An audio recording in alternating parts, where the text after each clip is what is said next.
confirmed. It's Showtime host rarampa sa GMA Gala Night. Matapos ang matagumpay na GMA Gala noong nakaraang taon, muli na namang pinaghandaan ng mga bituin ng Kapuso ang GMA Gala 2024 na ngayong Hulyo. Sa Instagram page ng Sparkle GMA Artist Center, kitang-kita ang kanilang paghahanda at pagbibilang para sa nalalapit na gabi ng GMA Gala. Handa na ang mga Kapuso stars. Nagpa-fit na rin sila ng kanilang mga outfit sa mga Sparkle artist actors. Labis na inaabangan ng kanilang mga tagahanga at netizen ang final look ng kanilang mga paboritong Kapuso stars sa pinakahinahangad na okasyong ito. Gayunpaman, bukod sa mga Kapuso stars, isinasapanganib din ang pagdalo ng ilang mga bituin ng kapamilya, lalo na ang mga host ng It's Showtime na kasalukuyang nasa GMA Network. Ang pagdiriwang ng GMA Gala ay hindi lamang simpleng okasyon para sa mga bituin ng Kapuso, kundi ito rin ay isang pagkakataon upang ipakita ang kanilang pinakamahusay na pananamit at pagpapakita ng kanilang mga kakayahan sa pagganap. Sa bawat taon,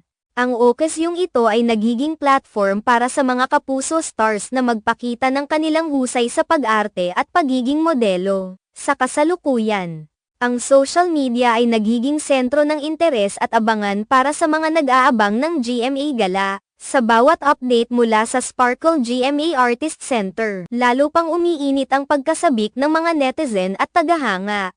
Ang mga sneak peek ng mga outfit, ang mga behind the scenes na eksena, at ang mga paghahanda ng mga bituin ay nagbibigay ng mga impormasyon na siyang nagpapalakas pa sa kagustuhang abangan ang gabi ng GMA Gala. Ampok din sa okasyong ito ang pagdalo ng ilang mga kapamilya stars na ngayon ay bahagi na ng GMA Network. Ito ay nagpapakita lamang ng pagiging bukas at pagsasama-sama ng dalawang malalaking network sa bansa.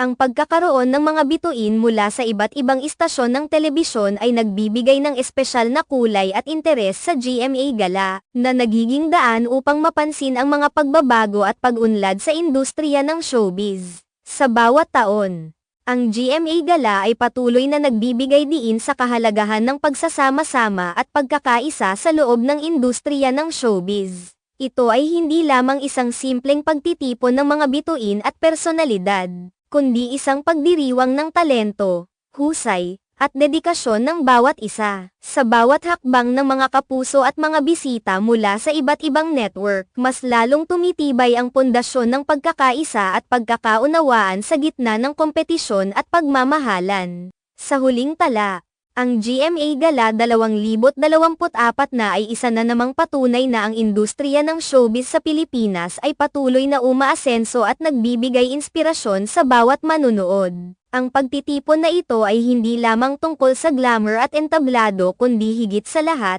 ito ay isang pagdiriwang ng pagkakaisa at pagmamahalan sa loob at labas ng telebisyon.